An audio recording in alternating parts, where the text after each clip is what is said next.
appelée pour faire partie de la collection du Louvre dans le confinement.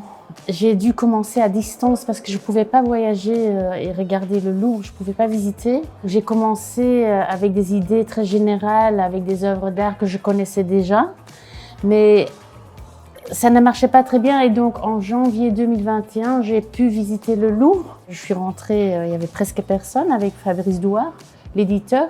J'avais demandé aussi de visiter la salle de l'art cycladique parce que ça me fascine vraiment. Et c'est là que j'ai décidé de travailler sur cette culture-là.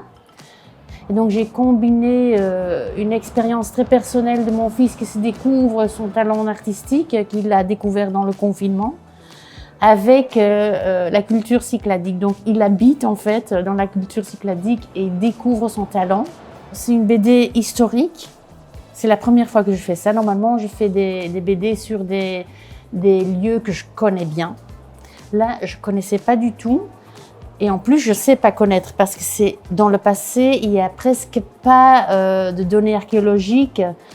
Il n'y a pas d'écriture. C'est très difficile de savoir comment elle fonctionnait cette culture, comment elle était.